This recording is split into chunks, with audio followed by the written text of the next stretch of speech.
I was born to win. I was born to win. The warrior in me won't give up, won't give in. I was born to win. I was born to win. I was born to win.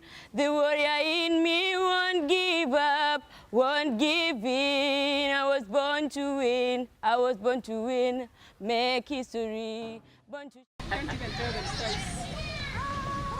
It's 4 p.m. at the Wema Centre in Mombasa. That means playtime for the resident children attending preschool classes here. Today, they have been given a task to draw beautiful houses on the sand at the playground. 6-year-old Juma Kaindi knows exactly the kind of house he has to draw. Big, warm, and comfortable. It is exactly the kind of home he has never lived in. Nilikuwa niko nyumbani sipati chakula kila siku. Mara zingine ndo napata. Alafu niko nyumbani. Maji yanafungwa kwenye tap zote. Hakuna maji. Juma is just a few months old at the Wema Centre, a charity organization that rescues street and needy community children in Mombasa. He has spent his entire young life living with his parents and 6 siblings at the Mwakirunge dump site, the biggest in Mombasa. Siku moja nilianza shule. Siku nyingine mamangu alikuwa hana pesa. Nyingine pia hivyo hivyo. Pia kidogo hakuwa na pesa. Nikapelekwa shule, siku nyingine hakuna pesa. Ndio sasa ndo nikaacha kwenda shule. Kwa sababu mamangu mpaka apate pesa nyingi ndo anipeleke. Juma is one of hundreds of children born into dump site dwelling families here in Mombasa. Children who know firsthand what the face of hunger and poverty looks like. At the Mwakirunge dump site, we find Kaindi Chadi, Juma's father. On a good day, Kaindi would make 50 Kenya shillings from reselling items dumped at the site. Mimi nikiamka asubuhi nenda kule kiwanjani na kule kuna magari leo nikumwaga 5 usiku. Sasa sisi tunaenda kuvamia ile zile takataka lizo zimemwagiwa, tunachokora. Kifika hapa naanza kuchagua. Mkebe ni mkebe, chupa ni chupa, boksi ni boksi, alafu napona pima. Alafu na zile nyama nimepata na ile chakula nimepata naweka kando. Alafu na pima ile, na nikipima ile chupa na ile mkebe unapata kwenye 50 tu. At only 25 years of age, Juma's mother, Sidi, has to take care of 7 children, 2 of them infants. Her biggest burden is feeding her children. Hiyo gari ikija naleta sima, nyama, unapata hii mikate ambayo tulikuwa unakula hapa. Haya, pengine unapata hata chai atakupikwa tayari kwenye majagi. Haya ndio hiyo tunakota tunakula tayari. Manake ile pesa ambayo tuaifanyia uweze kupangia mambo mengi na kuna watoto. Kingi sana tunasaidika hapa. Sasa mnatoa huko kwa nini? Kwa toa huko kwa magari huko. Magari inaangusha. Unakausha kwa nini? Kupajua. Inasaidia nini kukausha? Inasaidia ile sangia huko napata huko iko kama maji hivi. Lakini sasa hivi ishakauka hivi. Alafu inakuwa hata sawa. Sasa hivi wala hivi ama kuna tunapangusa hivi. Tunapangusa hivi. Tunaondoa hivi. It's not just Juma's, but hundreds of families live amongst garbage here in Mwakirunge dump site in Mombasa. The men, the women, and especially the children not just find their livelihoods here, but their homes and their food too. In Mwakirunge, the sight of this bus arriving at the site, which happens 3 times every week, is a spectacle. The bus drives the Wema Centre outreach program, which provides food and often literacy classes to the children here.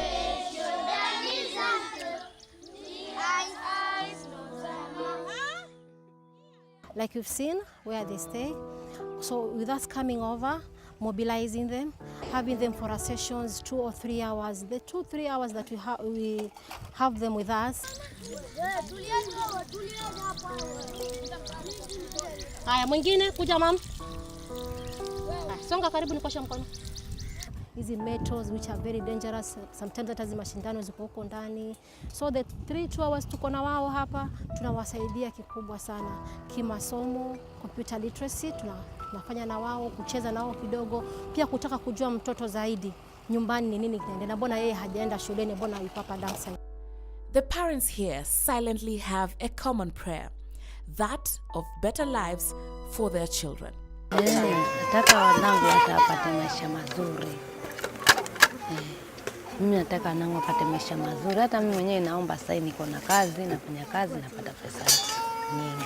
Naomba tu nipate kazi, nifanye kazi ya pesa nyingi. Lakini vile Mungu hajanijalia nikapata hicho kibali hicho. Ndio nikitoka hapa naenda kibarani kuokota sima, naokota na zile chupa nyeusi. Hiyo ndio kazi ambayo nafanya, lakini naomba Mungu anibariki na mimi nikuwe kama wenzangu. Ile tutakuja kusoma ni kwa mkubwa nisaidie mamangu. Nataka kusaidia mamako kufanya nini? Asiteseke. Juma mimi huyo ni katoto wangu, lakini nataka mimi azingatie huko sana, yani nimsidishe ku walimu kabisa. Hii shida angalau nayo sija akajaona. Ni mimi tu na mamake, lakini watoto wangu hao naomba sana yule ndivyo mwachukua huko. Maneno yake mwenyewe alisema anafurahi anasoma sasa. Nataka mwalimu aje sasa. Mimi basi sina kitu kingine leo nimekitumania, niwatumia watoto wangu angalau wasome mpaka wende mbele mpaka sisi waje watu angalau. Husna Kombo and her 2 sisters are just a few days old at the center. They play cheerfully now. Just a few days back, they had no roof over their heads. The streets was their home. Silikuwa tuomba. Sasa kaja mvua, unapali kama hivi tu. Mvua ikinyesha tunalala hapo watu wengi. Tuanza pale mpaka kule. Like for many children here, the center not only now provides the comfort and basic needs of food, shelter and education to Husna, but love, belonging and a safe space. Tuko 7. Wawili wanakanya nyangu. Sasa mamangu alikuwa amezaa, akazaa. Uza kumaliza akaenda kanyanya. Ndugu yake mamangu sasa. Akamwambia mamangu, ondoka na hivi vipanya vako. Na ni sisi. Mamangu akasema nendeni zenuni.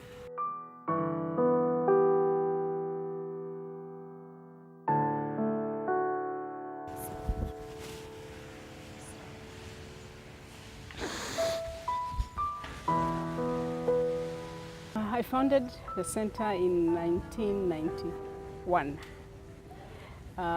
though officially 1993. I didn't start it as a center. Let me just say that from the beginning. The intention was not to have a street children's home, but basically I was sort of very touched by the state of the children I could see on the streets. There are some particular children actually on Moi Avenue that I used to see as I went to work every day. And one day I just thought, I need to find out why they are there and is there something I can do, just as an individual. So I started talking with them and we started having lunches. We had Thursday dates for the longest time.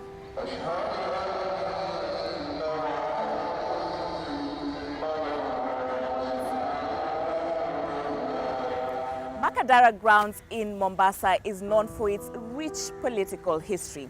But other than that, this grounds also has a different identity. It offers home to tens of homeless families. At night, the many trees in this grounds offer shelter to many women and children. This is where Husna and her sisters have spent many nights. We don't find her mother here today, but we find Lilian Awino. Na zile nylon kenda jela miezi 6. Watoto wangu wakaomba wakaja wakanitoa. Tena nikachukua tena biashara tena nachukua maji nikaja nikashikwa tena miezi 3. Sasa nikaona kila mara nashikwa ndio nikaachana na hiyo biashara ikabidi sasa nikaiwanja. Maisha yakakuwa magumu. Nyumba nimefungiwa. Nang'ang'ana nalipa pole. Nikaja nikakuwa tena mgonjwa. Ndio sasa nikaomba watu wa Wema wanichukulia watoto hata kama mimi nitabaki hapa katika street. Nibakie mimi lakini watoto waondoke kwa sababu niliona sasa watoto wangu nimefikia mahali sasa wanataka kwanza kutagamu, hawanisikii, maisha yamekuwa ni mabovu. Kila mara ni wagonjwa baridi, hatuna cha kujifunika, mara mtoto amepotea unamtafuta unaenda unampata mbali. Ndio nifanye mpaka nikasema afadhali watu wa Wema wanichukulia watu nihangaike mimi na yule. It is not only a cold and lonely life in the streets, but a very unsafe one too, especially to women and young girls. Kwa kama watu 20-35 hivi tunalala hapa. Na familia yenye iko hapa hivi, yani wale wenye tunaishi nao, usiku ulali kama wewe ni mama, umelala na wale watoto, inafaa ulinde watoto. Sasa ukikosa tu kumlinda ule mtoto utapata mtu amekuja amekuchukulia mtoto, ameenda amemharibu. In a very large number of cases, we don't even find the parents or the families. So children just become Wema is their home. And they continue with, after a short time of mothering, rehabilitation, as they put it in the academic way. But me, I call it mothering. You make sure they stop drugs, you make sure their health is good, you make sure they eat well and sleep well. That sort of thing, and that they have friends, they make friends here and they play, just have a childhood. And then school.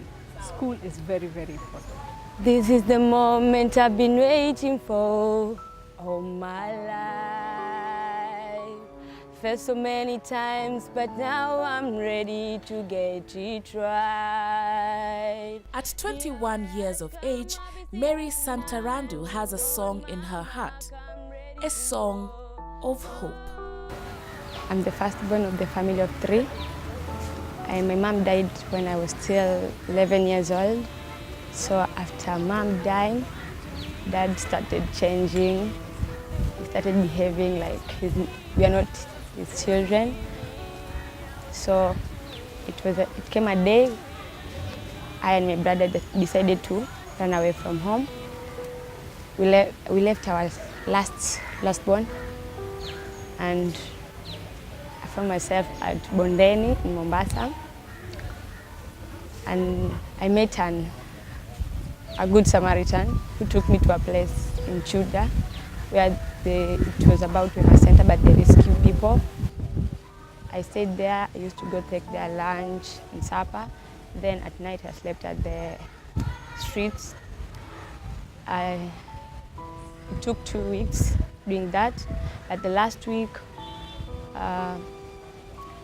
came a woman who was about to kidnap me. So I was saved by one of the staffs of Wema Centre. Wema means well-being in Swahili. And at this center, Mary found more than her basic needs in life. She found herself and discovered her passions. I feel so good because they have took me so far. In terms of music, it's because of them, because of God, because of Mr. Philip. And about education, they've took me so far. I'm doing what I love. I love fashion, and I'm doing tailoring and dressmaking. And yeah, I really thank God for that. Even when you walk on the streets, you won't see many girls. Susan Akinyi understands all too well the ink that writes the story of Husna and Juma. Now an established finance and administration manager at a local company, Susan remembers the lonely days in the streets.